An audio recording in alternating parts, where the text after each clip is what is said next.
Hello, hello. How are we doing, people? Hopefully, you guys having a great evening. Get a sound check 5x5. That would be super duper. Hopefully, you guys are having a great night so far. We'll give it a second for people to start piling in here. We'll see what happens. Ah, good evening. Who do we got in here? We got fishing guy. We all know who that is. Cindy, number two, and Cool Colt. Haven't seen you in a while. You're returned. West Virginia Pappy, Deanna, Bob, Peta, Ian. We got Sean, Cindy, Rose, Ian, and oh no, Ian's in here twice. Well, it's good to see you guys. Oh, yeah, it's been a time. It's been a time. And so we're gonna pour myself a little bit of some ginger ale. No, it's not Canada Dry. Alan.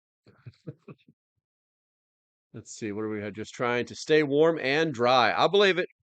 I believe it. Got some pretty crazy weather going on up north.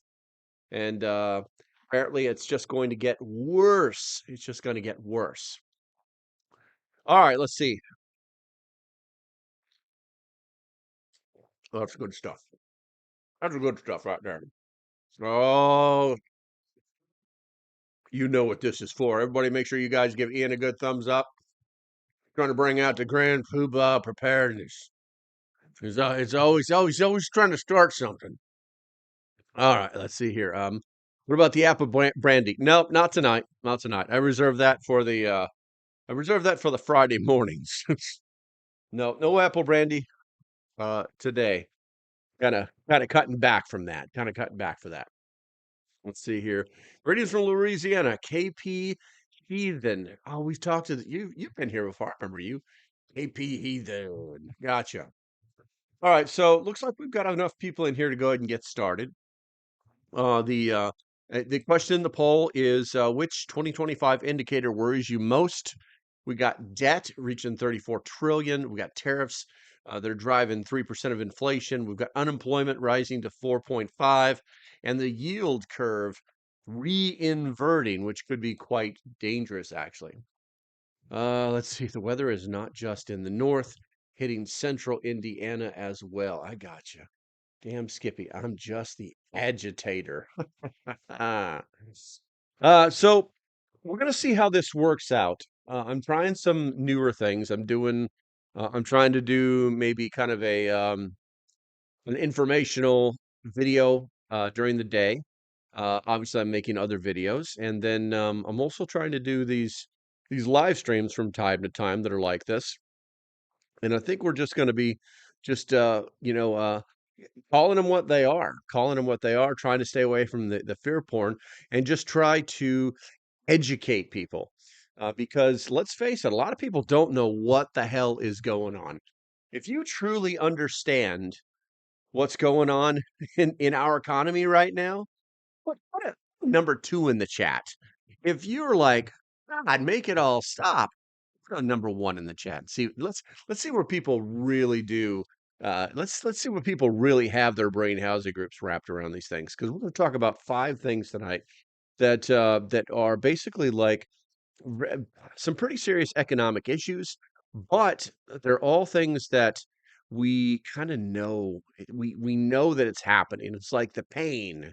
You know what I'm saying? It's like the pain. We know there's pain. We know there's going to be pain. We were told there'd be pain, but we don't really truly understand it. We just know that misery loves company and that we're going to go through this together. All right, so I've got some stuff written down over here, and basically based on the current economic landscape as of this month, 2025, December 2025, the U.S. economy shows a resilience in areas like AI-driven investments, but it also faces mounting pressures from policy shifts, including tariffs and fiscal tightening. You know, um, these particular things have amplified vulnerabilities, which um, how do I say this? Uh, with recession possibilities estimated at 40 to 50% by major forecasters. Um, I've got five key pre-collapse indicators drawn from recent data and analysis that are signaling potential systemic strain. Now, does that mean that it's going to happen? No. If you guys have known me long enough, you know that I got into this because of the possibility of economic collapse. 2008, old Mr. B. Rock, Barry Obama, took, you know, came on the scene, took control of things, and told us all to our faces that he was going to systematically change America. And he did that by destroying um, our economic system. And it's kind of been the thing going on since then. He never said the word socialist, but that's what he was actually doing. So now all the Obamanites, they're following him. They're like the crazy cult members that just won't go away. And so now it's full on socialism. Now, economically, this is a serious problem because they want everything to be free, and it's just not possible. It's not possible. So, all right. So I guess the very first thing we should probably talk about, and make sure you guys check out that poll. Looks like we've already got 6 votes in it right now. 50% believe, which 2025 indicator worries you the most, and 50% are saying that the debt becoming more than 34 trillion. Um, and yeah, interest is going to be crowding things out. With that said, the very first thing we're going to talk about is the escalating national debt and physical deficits. Now, the U.S. debt, I'm going to make this a little bigger. That's what she said 2 times. So, the U.S. public debt has gone past $34 trillion. With interest payments now crowding out the productive spending and raising fears of a debt spiral. Now, higher unemployment and an aging population are, projected to weaken tax revenues further, while tariffs exasperate deficits by inflating costs without equivalent gain revenues. This kind of mirrors historical patterns where unchecked debt to GDP ratios were now over 120%, preceding the crisis of 2008. And that's one of the key things there is because once once the interest on the debt goes over a certain point, there's no way to pay it off. There's no way to pay it off. And do not be fooled into thinking that you can play let's balance the checkbook games with a fiat currency because it just doesn't happen. It's not possible to do. We don't make enough money to pay off this debt. It's kind of sad that people don't understand this. So I think it's important that we kind of understand that, with $34 trillion in debt, the interest on that is massive. It's you can't even quantify it. You can't even wrap your head around like, how do I pay this off? How many times can I not go to Burger King this week, in order to pay off the interest on this loan? There's not enough days off of Burger King. It's not possible. It's just not possible. So, with that said, I think it's important that we make sure that, well, there's really nothing we can do about that. If you really stop and think about it, there's really nothing we can do about that except for making sure that the people that we let uh, into office, ensuring that they are not these spend crazy whack-a-moles that we're chasing all over the place, where one day they pop up and say, "Oh, fiscal responsibility," and the next day they're like, "Spend, spend, spend, spend." And unfortunately, that's kind of what we've been running into these days. And yes, I know the Republicans have done it. Yes, I know that the Democrats have done it. And, I hate to say it, but the Democrats are the worst. They're actually the worst. What's up, Show and Tell? Good to see you here.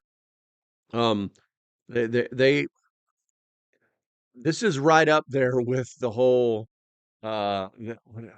what's that governor's name that just like got caught like ignoring the fact that there was a giant, what was it, $1 trillion just got fleeced from programs. Um, under his watch, it's pretty crazy. It's pretty crazy. And as I understand it, through the media show so far, oh, Show and Tell's trying to make some stuff happen, guys. Do me a favor, make sure you guys hit that like button, give her some love. Um, that his attorney general knew what was happening, and they turned a blind eye. Yeah, that's that's a pretty serious issue. That's a pretty serious issue. Right now, all those people are lawyering up. But okay, so let's go ahead and check out the poll, and let's see. Yeah, Waltz. There you go. Oh, Mr. Tim Waltz. Where are we at here? We're still at 50%. We're at 8 votes at 50%. The question is, which 2025 indicator worries you the most? And we say indicators, we're talking about the indicators for an economic collapse. That's what we're really talking about here. So, and I'm going to keep that as the name of this particular type of live stream, is the collapse, and we'll just talk about different things. But yeah, oh, Mr. Tim Walz, that's it.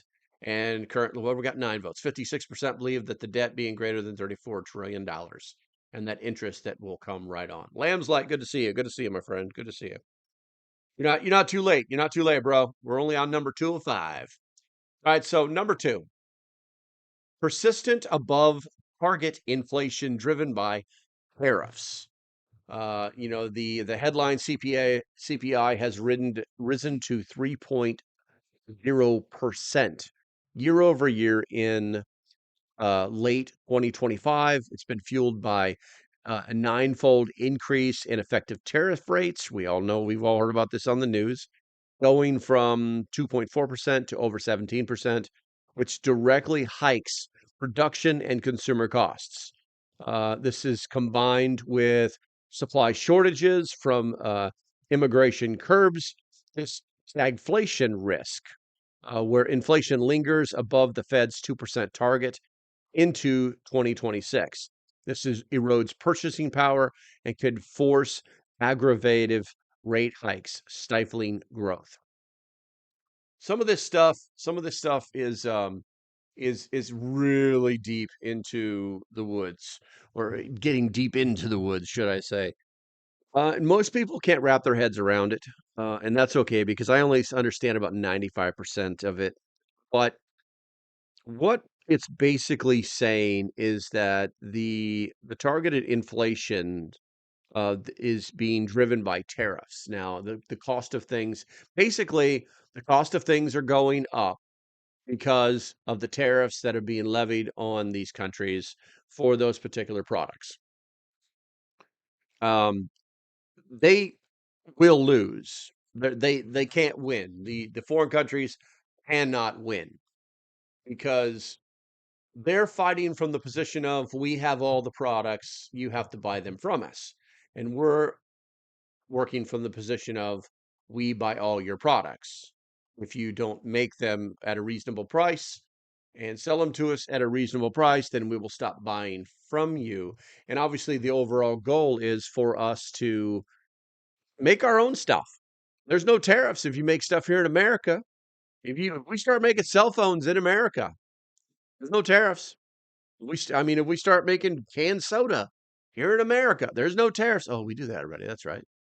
Uh, but I think that is the actual goal. And so when people talk about tariffs, and I hate to say it, but mostly it's the people on the left that are squirming about tariffs because it's just a talking point for them.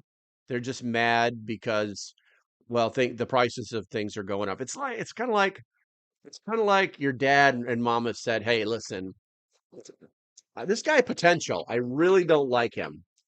He's got a lot of potential, but he's just too spammy." Your parents say, things are gonna starting to suck around here, guys. We don't have the money to do all this other stuff, and so yeah, or lots of bologna sandwiches and Bobo shoes. And if you came up like that, then you know that you can survive that, you can make your way through that, and then you can prosper afterwards. But the people who have never had to go up like that, they don't know what to do. They don't understand why they can't have a brand new iPhone this year. They don't understand that their Nikes are not available anymore in all 37 colors because Well, the world is a rough place, and these people have been just kind of coddled way too much, way too much. Um, I'm going to go ahead and go to the chat here. Let's see here. Lamb's Light says AI is more troubling to me, but I'm not worried. Well, there's actually, if you've ever seen, oh Jesus, I think it's like Life of a CEO or Interview with a CEO. Uh, if somebody knows, put that in the chat. And they did an interview with the guy who um, ran AI ethics. That's his real job, to make AI ethical. You know what I'm saying? They did an interview with him, and it's about 2 hours long. But he basically says we got about 2 years, and we've almost got to the point where it's already too late. Um, and it's a matter of having ethical AI. Now, I don't know if you guys have noticed this. We're gonna deflect just a little bit and talk about this AI thing because I think it's important. Um, because AI does come into these factors, these 5 factors that we're talking about right now. But has anybody noticed that there is a buttload of AI in YouTube Shorts now? Like in the last 2 weeks. I mean, it's just like every single video uses the same music, and it's like regurgitating different versions of the same video. The one that I see the most are those ones with the super trucks, like the ones that do like the desert driving and stuff. There's a lot of those that are fake. They're 100% fake. They're AI. And it caught my eye when I was like watching one like land. It was like, landing. And then like the word Toyota on the hood, on the front of the bumper, or the grill itself said something completely different. I was like, what in the hell? So I started watching these videos over and over and over, and I was just like, this is AI. So we're starting to see it. It's not just entering, it's starting to flood the market, it's starting to flood the space in for entertainment. And I'm also noticing that I use AI a lot to solve problems. And I've noticed that AI has been giving me a lot of wrong answers lately. Been asking a lot of answers about the van that we bought, and it's given me a lot of wrong answers. I've literally like it swore up and down that the particular van that I have was never made with a 6 nut hub. And I'm literally like, I have a 6 nut hub on this van, and it's telling me no, that's never been made that way. And so I give it the VIN number, and it's like, oh, well, based on that information, clearly you have a six lug hub on your vehicle. It's like, why is this thing arguing with me? So it's kind of weird how that is happening. There you go. Diary of a CEO. That's right. All right, so let's go ahead and take a look at the chat here real quick here. And the question is, which 2025 indicator worries you most? It's still at 50% debt, greater than 34 trillion, and the interest will crowd it out, which basically it makes it unpayable. Going to the chat here, lunch break's over. I got to get back to work. All right, Wits World. Thanks for hanging out. Let's see. Rose says, believe it happened in multiple states, including Indiana, where lab has to repay 9 billion to Medicare. What is that about? Lamb's Light says, if we make it in America, that would mean some world have to get off their plank and work. Yeah, I mean, it's unfortunately we've got to the point where people don't want to work anymore. COVID really did us in. The work ethic is really bad. Fortunately, I am starting to see, I would say 6 months ago, coming out of COVID and then going up till 6 months ago, bad attitudes, man, especially at the local drive-through. And it didn't really matter which place you went to. They just all had bad freaking attitudes. Um, and just recently, I've noticed that people are starting to like hire people who want to work, and the work ethic is noticeable. So maybe we're coming out of that. Maybe we're getting out of that. Maybe people are gonna have to learn to just stop screwing around because it's not just you, it's your kids, man. Your kids are seeing you do this. Your kids are seeing you act this way, you know?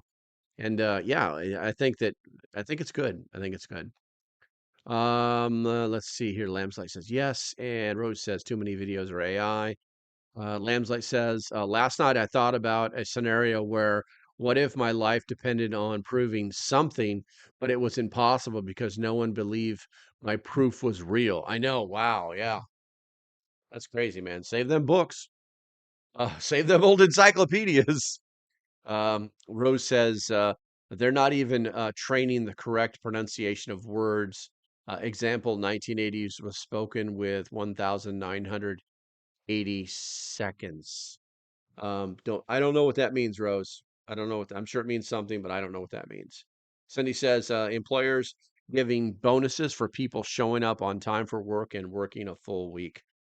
Yeah, that's pretty sad. That's pretty sad. Uh, let's see. So let's go ahead and move on to number three. We're almost halfway through this live stream, but let's go ahead and move on to number three. So the third one is what they're calling a. You know what? I'm going to have a sip of this ginger ale. Oh yeah. So it's what they're calling the cooling labor market with rising unemployment. Now, the unemployment rate has climbed to 4.4, which has been technically its highest since 2021, amid slowing job growth, down to 119,000 monthly ads in September, and revisions showing 900,000 fewer jobs added in early 2025 than estimated. Economists forecast it reaching 4.5 to 5 by mid 2026, triggering indicators like the Sham rule and signaling broader weaknesses has seen before past recessions. So basically, some of the signals that we're seeing now, we saw prior to past recessions. Now, are these numbers real? Well, I think it's really all about where you get it from, who you get it from, how you get it. Um, is this a real thing? Yeah, I guess you could say it's a real thing, but truth be known, 99% of the time, the information that we get, I hate to say it's completely false until somebody comes out and says, that's bull. Here's the real numbers. Quit screwing around, and they kind of present themselves as like the parental figure instead of the nanny. You know what I'm saying? Um, and I think that that's something that we have to watch out for as well, because let's face it, we've got too much nanny stuff going on, man. They're still trying. They're still trying their hearts out. They're trying their hearts out, but it's just not working anymore.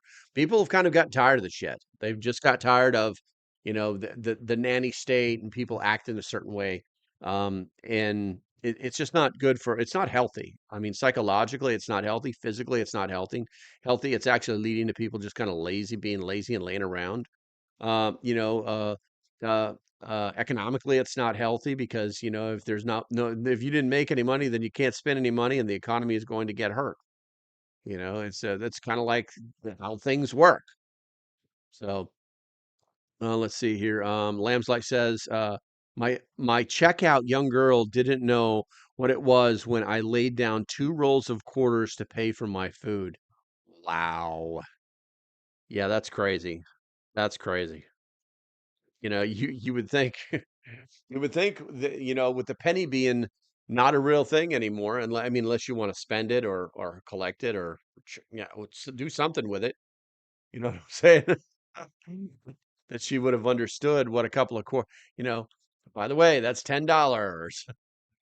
But I guess, it, you know, it could have just been a thing where they're kind of, why's that blue? What's the blue? Something's going on in the chat here. Fan fun and fun. Those are stickers. I don't know what that is. Okay. Live chat. I was in live chat. I had it right. Haha. Um, maybe it was just a thing like they don't understand that phones used to have cords on them, or that, you know, anybody under the age of 14 coming up was the remote control, you know, that we actually had chores and that we actually had to do our homework at the table, or we, we actually didn't give mom any lip because we knew dad would have our asses. God forbid mom had the wooden spoon in her hand that day. But I think that a lot of these things that these people just don't understand because they didn't grow up in it. We've made, I had my first cell phone somewhere around 1995. It was a bag phone. I was telling this story the other day and people couldn't wrap their head around it. It's like we have gone from a bag phone to this in 30 years. That there's more, and that there's more computational power in the original Timex calculator watch than is inside of the original Apollo spacecraft. And so we can move so fast once the technology evolves, we can move so fast that our kids will have never known what a VCR is, let alone what a CD is. So it's something we have to kind of think about. It's something we kind of have to remember. And I think it's important that we try to do that and that we give leeway to the youth that don't understand what some of the things that we say when we say it, and don't understand that, yeah, we did walk to school, and yeah, our buses didn't have big arms to keep kids from running in the streets. We just didn't run in the street because we were taught never to run in the street. You know what I'm saying? Um, it's so mind blowing.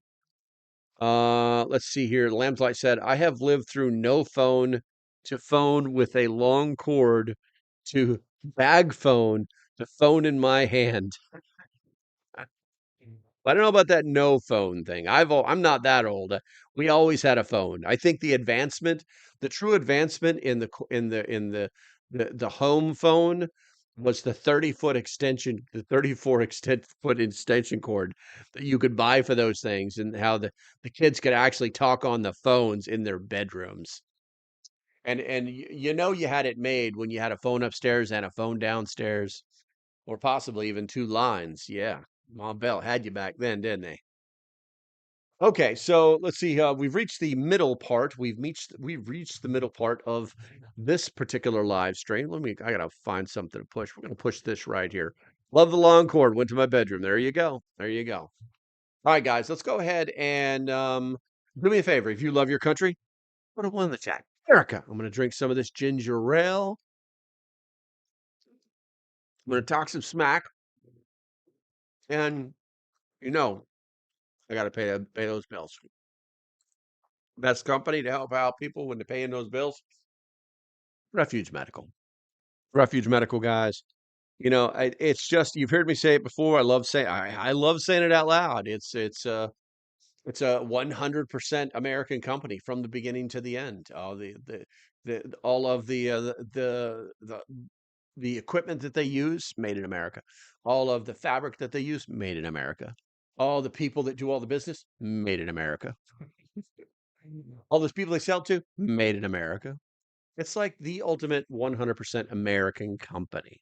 And I hate to say this, but when your life's on the line, second best isn't good enough. It's just not good enough. Um, Now, why am I saying all this stuff? Well, because it's smart to have the best in the industry, best in the world, probably. But what you also need to know is that they're running a pretty kick-ass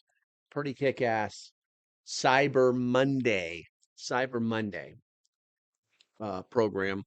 And Yeah, I was trying to get the actual commercial, but I just didn't have enough time for it, to be honest with you. So if you guys want to save some money, do me a favor. Look, there's a link in the description. There's a link down there that says save some money or something like that. Use that. Find the Refuge Medical link. Click on that. Use code LocalPrepper, and you'll save yourself 15%. You may even be able to save more without even using my code. So make sure you check that first because it is Cyber Monday. Also, a lot of other companies out there. There's a lot of other companies out there that are doing the Cyber Monday thing. Uh, Jace Medical, Parcel Safety, EMP Shield, and obviously Refuge Medical. Top tier stuff, guys. If you got to play on Amazon, good luck. But I do highly recommend that you yeah, do that. Oh, let's see here. What do we got? Going to the chat. We got all our ones. Yes, I walked to school uphill, both directions in the snow. Yes, that's how you build character, Ian. That's how you build character. Let's see here. This is we had a party line. I remember the party lines. The party lines used to get people in trouble too. I used to listen to other people. That was the thing about the party line. You could just dial in and not say a word. Rose says, didn't get any party line till we moved to a different farm in late 1963. I got you. I got you. All right, so let's go ahead and move on to number 4. We've got elevated economic policy uncertainties. Now, there's something called an indice. Now, indices from the St. Louis Fed, they're showing that policy uncertainty at levels that we haven't seen since 2019. They're kind of being driven by erratic tariff implementations, and obviously a 43-day government shutdown, and obviously, believe it or not, some deportation policies that are disrupting the labor supply. Now, this has led to what they call investment hesitancy, where people don't want to get involved in the markets because they don't want, like, oh, what's going to happen next? Outside of the big one is investment hesitancy that's outside of the tech sector. With businesses confidence surveys dropping 10 points in early 2025. This kind of fostered a self-reinforcing cycle of delayed spending and distorted data. People kind of freaking like, whoa, let's put the brakes on this. What is going on here? And oh, by the way, Tim Huther, thank you very much for getting us one step closer to getting the poobah to rear his ugly head back there. Yeah, we're so close. We're so close. Um, but hey guys, make sure everybody gives Tim a thumbs up as well. He's doing a good thing here. But policy uncertainty is always an issue. It's always an issue. Um, you know what? I've got to open this up because I wanted to make sure that we got the silver prices in there. And there it is, silver. Oh, yeah, silver. Has anybody been watching silver? Has anybody been watching silver today? We're going to talk about that here in a little bit. We're going to talk about here in a second. But the policy uncertainties, there's a lot of stuff going on. It's like how we feel about our government, how things are going on in our economy, in our country in general. There's a lot of uncertainty. No one really knows like what's going to happen next, right? So people are kind of keeping their wallets in their pockets. Everybody, I tell you what, let me give you a perfect idea behind in the simplest form of policy uncertainty. So, has anybody here, put a one in the chat, if you have decided not to spend as much money on Christmas this year? Do me a favor, put a one in the chat. Tim, you're a troublemaker, Tim. I see what you're trying to do, Tim. I see what you're trying to do, Tim. But put a one in the chat if you have decided that you're not going to spend as much money on Christmas this year. That is what you call policy uncertainty. You're not sure exactly what's going to happen. And so you need to keep that wallet a little closer to your belt. Yeah, we're gonna keep a few of those dollarinos this year. We're not gonna go like crazy. We're not gonna go like crazy. Remember, for 2 months, dum dum dum. Show Intel. Did you just upgrade to a Doomsday Prepper? Just did. Oh, you were a doomsday prepper already. That's right. 2 months, huh? It's been so long. Where's the time gone? Huh.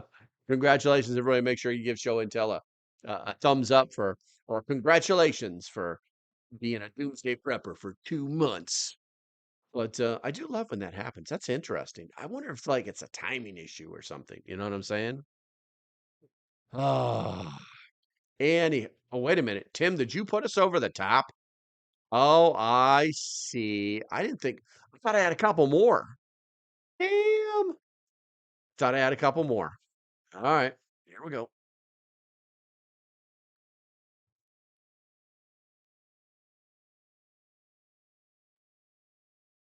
Ah.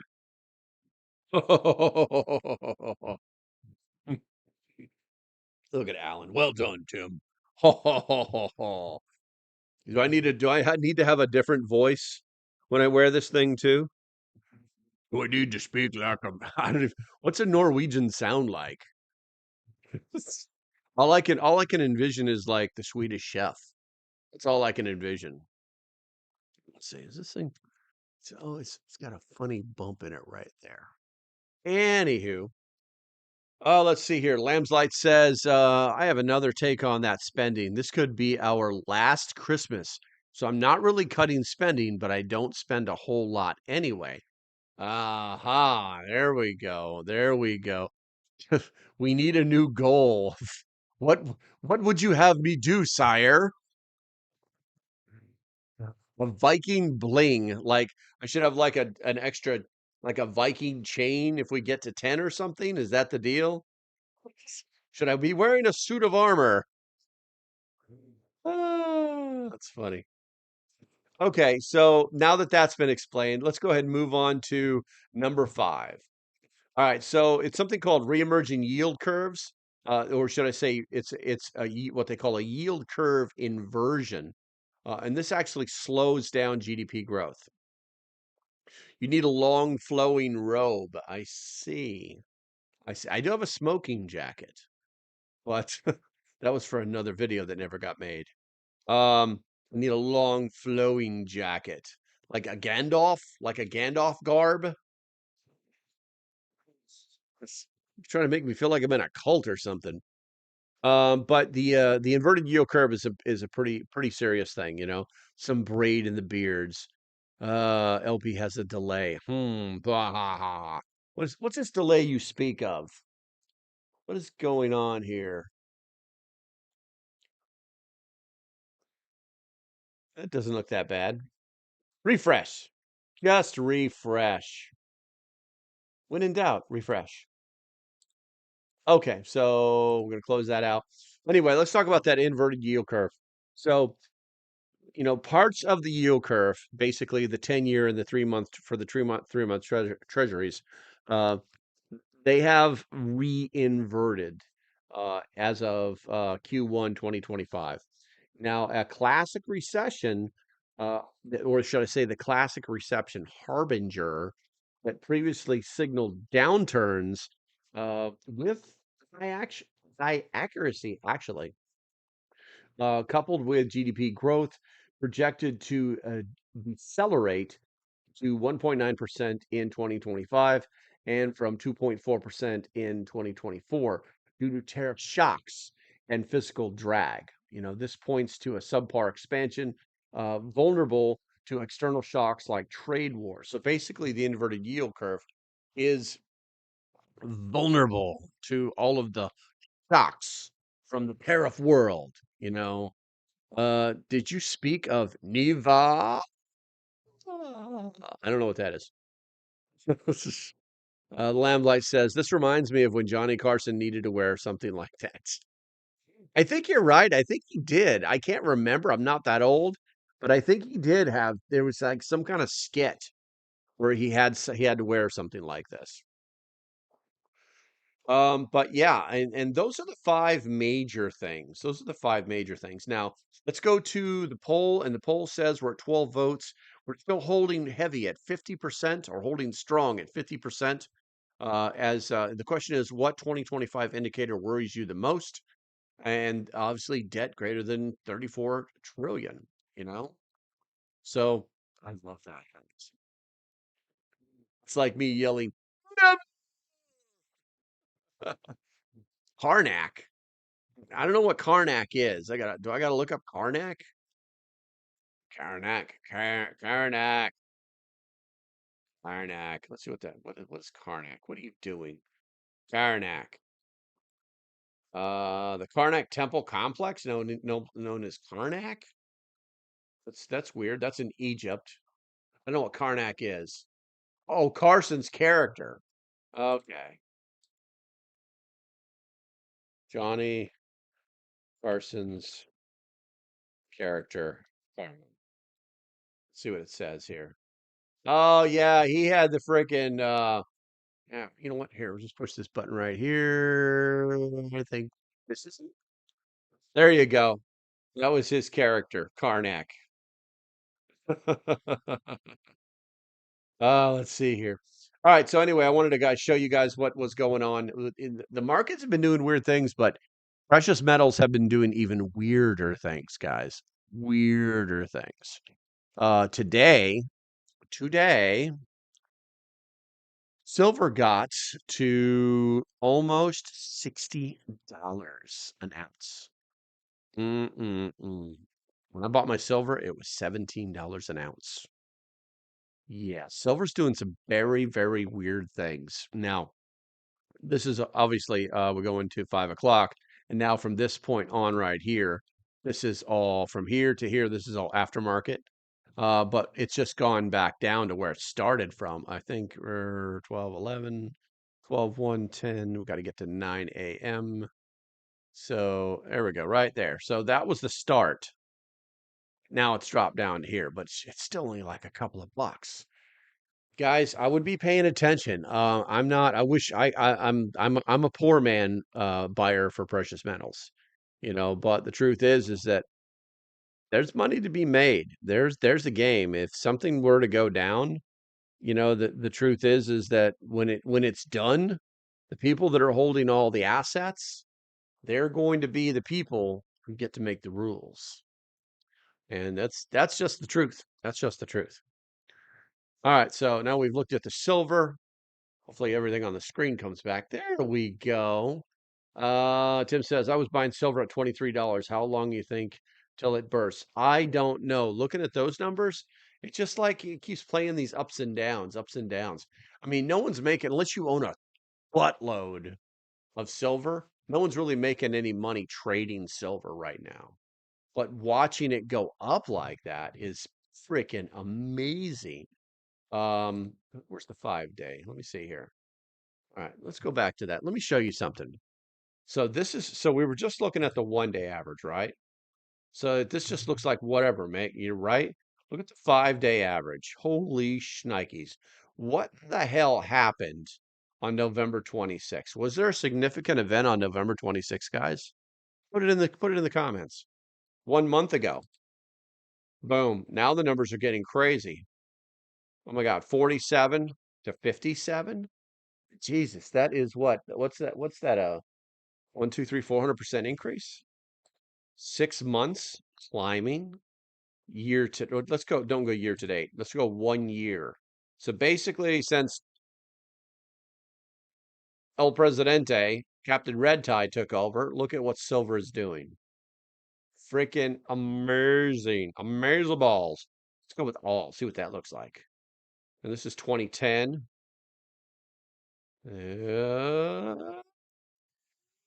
Yeah. Pretty crazy stuff, guys. Pretty crazy stuff. Something to pay attention to. Something to pay attention to. Let's see here. Just make sure you buy physical silver and not just investing. Yes, absolutely. Um, and the silver comes in. You know what? I tell you what. I tell you what. So I've still got all these copper coins, these copper commemorative coins. Yeah, all that solid copper. It sounds weird. It sounds weird, but I'm wondering. I'm kind of wondering. Copper. Copper. Copper. The price of copper is down. Copper is still very inexpensive. Yeah, it's still very inexpensive, but I'm wondering like what the I'm wondering what the actually the price of copper is gone up. Something once again, something happened November 26th, guys. If you look at this is kind of mind-blowing. Same date, November 26th. This is copper, you know? That's crazy. That's crazy. Um, well, Tim, if you were a member, I would give you one for free. All the members are getting one that actually want one. But that's interesting. Something happened on November 26th, 26th through the 28th. No more penny. I know, right? I got all the pennies. I got all my pennies. That's kind of weird. Okay. All right, let's go ahead and check that chat one more time. Copper's down unless you need it for your still. I know, right? But I mean, copper has always been an inexpensive metal. It always has been. But because copper was to the cell phone what gold is now to the cell phone. You know what I'm saying? Let's see here. I believe I was one of your first paying members, buddy. Ah, yeah, that's right, Tim. You are. You've got a white thing right next to you, so yeah, yeah. Send me a message. Send me a message on the Discord, and I'll get one of these out to you. All right, let's see. We're gonna go ahead and check out the. Sometimes I forget because the white ones are hard for me to see. The white blocks, like I see show and tell's red block, and then I can see. There's not a lot of block. What's happening to the chat? There we go. There we go. There we go. Okay. Okay, let's see. I'm trying to think. I think that's about it. We're edging right up on that 1 hour mark. So, the question was, we got 13 votes. Now is the time to vote. If you guys have not done it yet, you might want to get that done. You might want to get that done. So the question is, which 2025 indicator worries you the most? I was either first or second paid member. I believe. I believe it too, man. I know who the first one is. I'm just not saying. And 54% believe that it's the debt going over 34 trillion. Billy King, bros, I haven't seen you in a while. Price of gold and silver says it all. 100%. 100%. Okay, so I think that's going to be about. What am I doing? I'm on the wrong screen. That's going to be about it, guys. I want to thank you guys for hanging out with me. If you are a member, hit me up. Send me a private message with your name and address, and I will mail you a coin at some point. It only took me 3 weeks to get that first aid kit giveaway out of here because I was out on the road. So, but I'm playing catch up now. I'm playing catch up just for you guys. All right, guys, that's going to be about it. Enjoy the videos. That's going to be about it. Yep. Stay vigilant. Good night. I don't know which button to push. I don't have like a go away button. Like I'm leaving. Like all I have is I need to make that. I'm just going to use the break button. We'll talk to y'all later. Bye bye. Oh, and if you're watching this all the way through, watch more videos.